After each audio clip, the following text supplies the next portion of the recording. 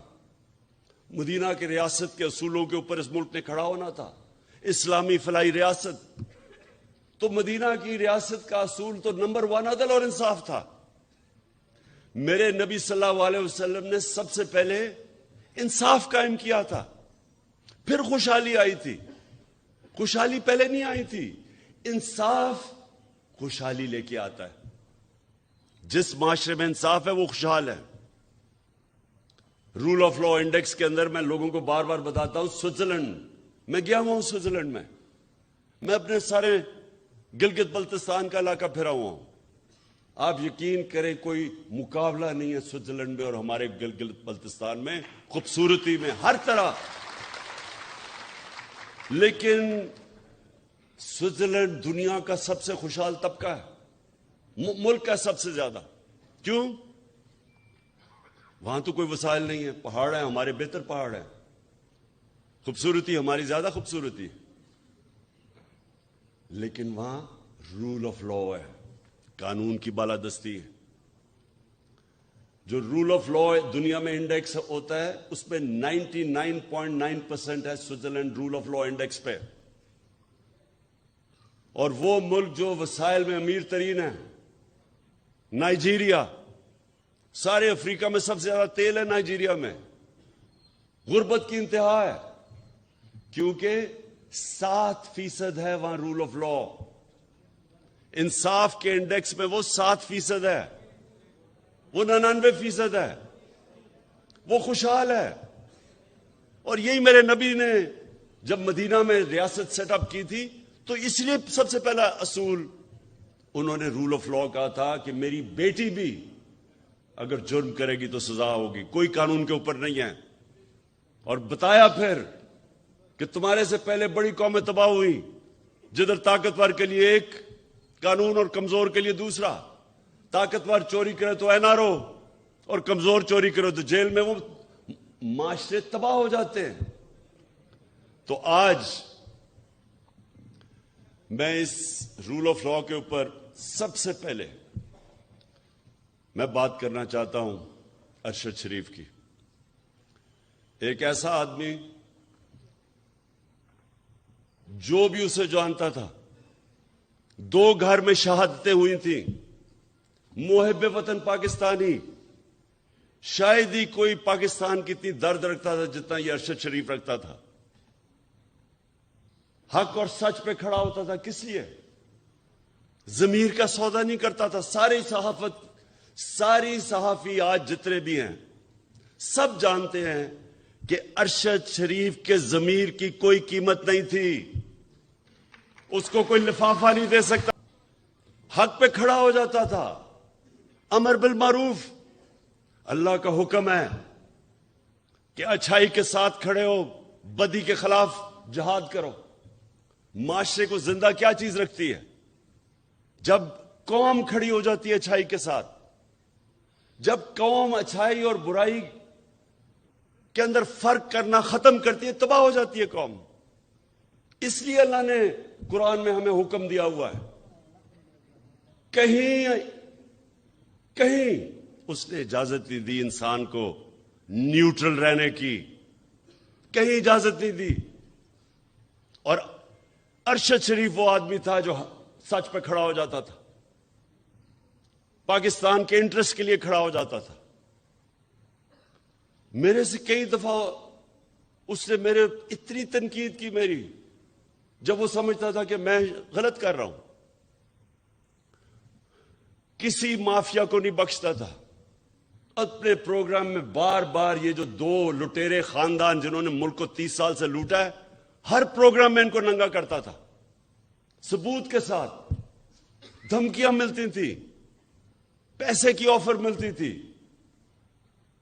لیکن نہ اس کو کوئی خرید سکتا تھا، نہ ڈرا سکتا تھا۔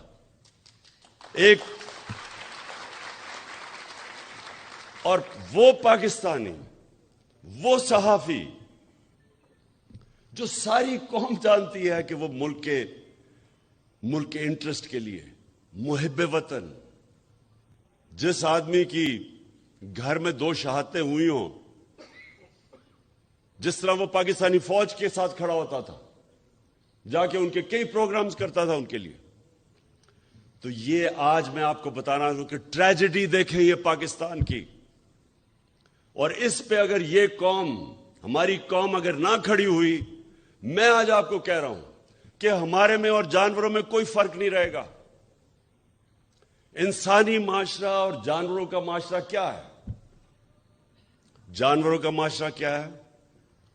آپ کبھی ٹی وی پہ پروگرام دیکھیں، نیشنل جیوگرافک یا اینیمل پلانٹ، اس میں دیکھتے ہیں جو افریقہ کے اندر جو سب سے طاقتور جانور ہاتھی کے بعد سمجھا جاتا ہے، وہ افریقن بفلو ہے، جو افریقہ کی بھینس ہے. وہ شیر سے بہت طاقتور ہوتا ہے، ان کی تعداد ہزاروں میں ہوتی ہے. لیکن آپ دیکھیں تو شیر کیا کرتا ہے؟ 4-5 شیر، وہ اتنے ہزار ہوتے ہیں، ان کو ڈرا دیتے ہیں، شور مچا کے ان کو ڈراتے ہیں. وہ جب ڈر کے بھاگتے ہیں، وہ 4-5 ایک بھینس کو پکڑ لیتے ہیں. اگر وہ نہ ڈرے اور اگر وہ خود غرض نہ ہو تو کوئی شیر کی مجال نہیں ان کے قریب جانے کی. لیکن وہ اپنی جان بچاتے ہیں، وہ خود غرض بھی ہوتے ہیں، اپنے آپ کو بچاتے ہیں، اور بزدل بھی ہوتے ہیں. انسانی معاشرے کے اندر جب کوئی طاقتور اس طرح ہجوم انسانوں کو ڈراتا ہے، تو اللہ نے اس لیے جہاد ہمارے پہ فرض رکھی ہے. جہاد فرض ہے مسلمانوں پہ. کیوں؟ کیونکہ جہاد میں آپ ظلم سے بھاگتے نہیں ہیں، ظلم کے سامنے سر نہیں جھکاتے، ظلم کا مقابلہ کرتے ہیں. یہ حکم ہے اللہ کا. اللہ کو تو کوئی فائدہ نہیں پہنچا سکتا. ہم اپنے اوپر ظلم کم کرتے ہیں جب ظلم کے سامنے کھڑے ہوتے ہیں. ایک معاشرے کو زندہ رکھنے کے لیے ہم ظلم کا مقابلہ کرتے ہیں. ارشد شریف، اس کو جب دھمکیاں آئیں، نامعلوم نمبروں سے دھمکیاں آئیں کہ یہ نہ کہو، سچ نہ بولو، یہ جو رجیم چینج ہوئی ہے، وہ جب اس کو ایکسپوز کرنا شروع کیا، اس کے اوپر دھمکیاں آئیں، ڈرایا گیا. پھر مجھے انفارمیشن آئی کہ اس کو مارنے لگے ہیں. اس کے گھر میں گھس کے انہوں نے ڈرایا اس کو، اس کی فیملی کے سامنے. باہر گاڑیاں کھڑی ہوتی تھی، ڈراتے تھے صرف اس لیے کہ وہ سچ نہ بولے. اس کا کوئی ایجنڈا نہیں تھا. میں نے اس کو کہا کہ تم ملک سے باہر چلے جاؤ. پہلے دفعہ نہیں مانا. پھر میں نے اس کو بتایا کہ مجھے انفارمیشن ہے، جس طرح مجھے انفارمیشن اپنے اوپر تھی کہ مجھے بھی وہ 4 بند کمروں میں جنہوں نے فیصلہ کیا تھا مجھے مارنے کا، میں نے اس کو بتایا.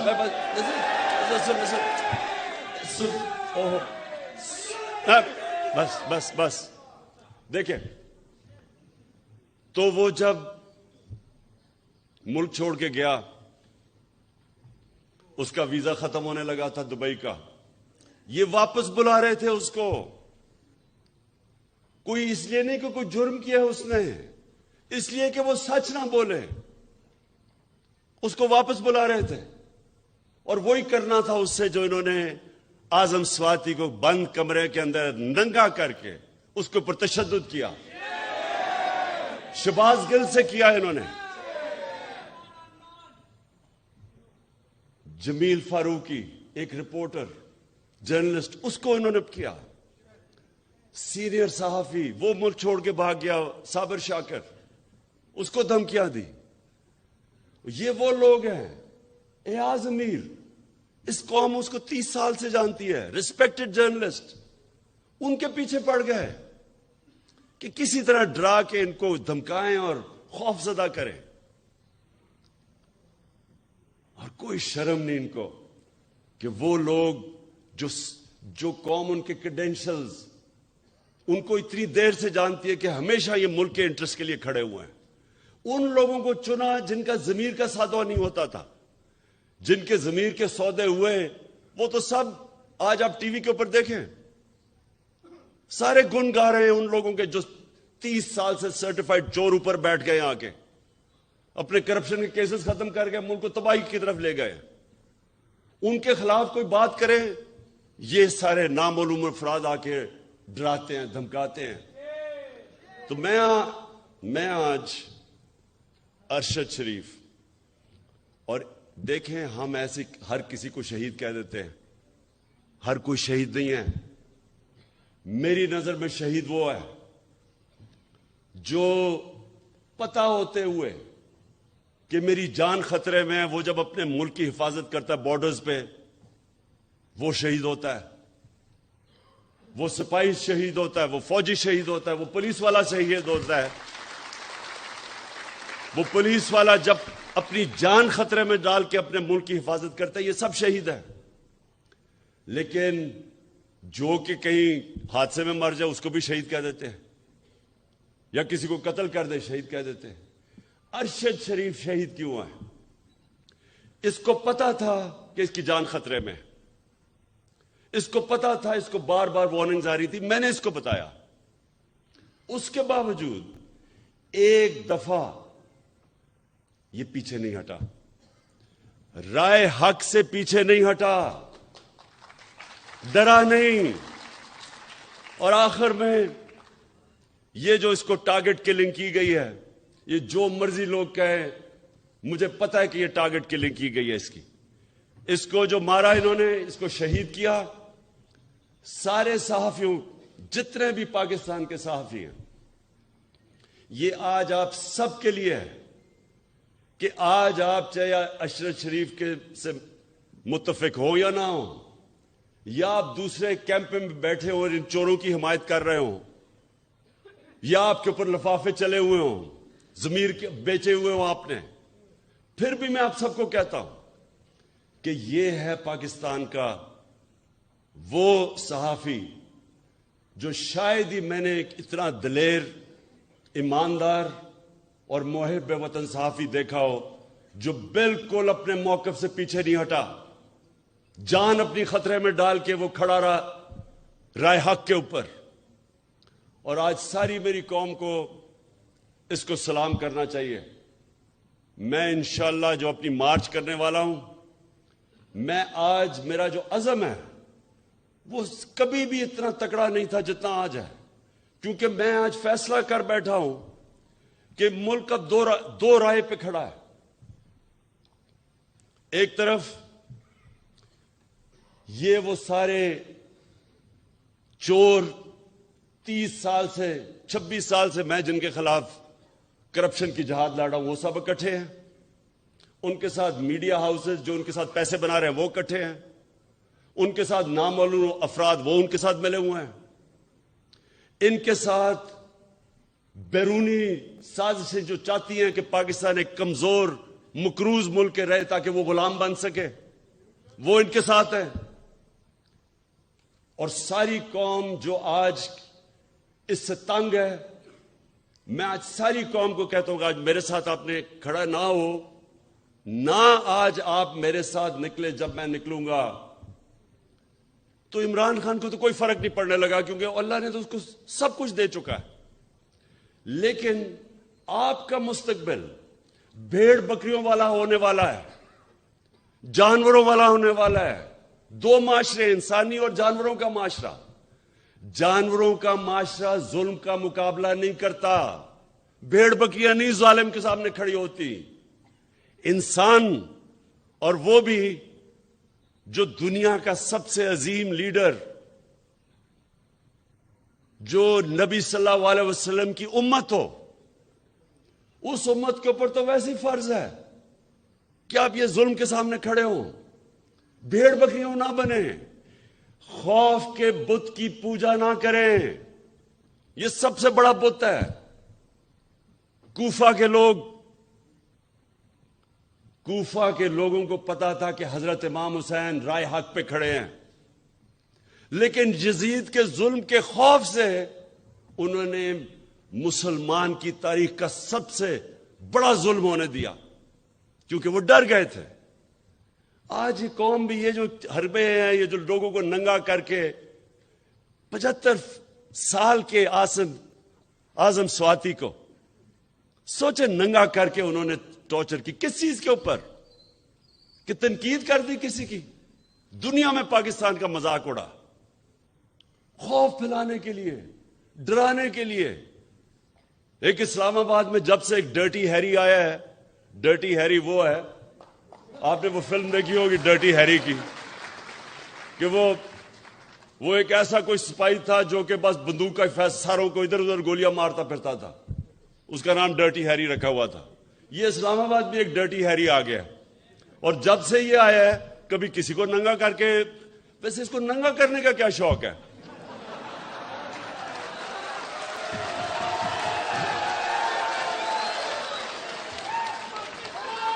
یہ بس یہ وہ لوگ، میرے پاکستان کی وکلا برادری، یہ جو مرحلے پہ ہمارا ملک کھڑا ہے، یہ آپ سب کے لیے چیلنج ہے۔ اللہ قرآن میں کہتا ہے کہ میں تمہارے ایمان کو بار بار مشکلوں سے آزماؤں گا، بار بار آزماؤں گا۔ وہ کیوں کہتا ہے؟ لا الہ الا اللہ محمد رسول اللہ پڑھا تو میں کہا جی میں مسلمان ہو گیا بس، لیکن وہ کہتا ہے میں تمہارے ایمان کو آزماؤں گا مشکلوں سے، تاکہ پتہ چلے کہ کتنے پانی میں ہیں۔ یہ ہے اب اس ملک کے لوگوں کی ایمان کی آزمائش۔ لا الہ الا اللہ کے نعرے پہ ملک بنا تھا۔ اللہ ہم تیرے سوا کسی کے سامنے نہیں جھکتے، کیا ہم اب یہ ظلم کے بت کے سامنے جھکیں گے؟ کہ یہ جو انہوں نے ارشد شریف سے کیا ڈرانے کے لیے باقیوں کو، وہ جس طرح شیر نہیں، وہ حملہ کرتے ہیں، ڈراتے ہیں لوگوں کو، یہ بھینسوں کو، افریکن بفلو کو، وہ سب بھاگ جاتی ہے، پھر پکڑ لیتا ہے ایک کو۔ یہ بھی ایک کو پکڑ رہے ہیں، کبھی کسی کو پکڑ لیا، کبھی کسی کو پکڑ لیا۔ میں ان کے سامنے نکلوں گا، اور انشاءاللہ جب تک میں نے فیصلہ کیا ہے، میرا فیصلہ ہے، جب تک میں زندہ ہوں میں ان ظالموں کا مقابلہ کروں گا، اور آپ نے سب نے اس پہ شرکت کرنی ہے، کیونکہ یاد رکھیں اللہ نے نیوٹرل رہنے کی کسی کو اجازت نہیں دی، یا ایک طرف ہو یا دوسری طرف ہو، یا ان ڈاکوں کے ساتھ ہو اور یا راہ حق پہ چلو، ان کے سامنے کھڑے ہو۔ تو آپ کے اوپر خاص ذمہ داری ہے، آپ ہے پاکستان کی وہ کمیونٹی جو جانتی ہیں انصاف کیا ہے، رول آف لا کیا ہے۔ آپ وہ لوگ ہیں جن کے اوپر عام آدمی سے زیادہ ذمہ داری ہے، اور اس لیے آپ نے اب میرے ساتھ چلنا ہے، اور اس ملک میں جو میں 26 سال پہلے نکلا تھا انصاف کی تحریک انصاف، اس ملک پہ انصاف قائم کرنے کے لیے آپ سب نے میرے ساتھ کھڑے ہونا ہے۔ شکریہ۔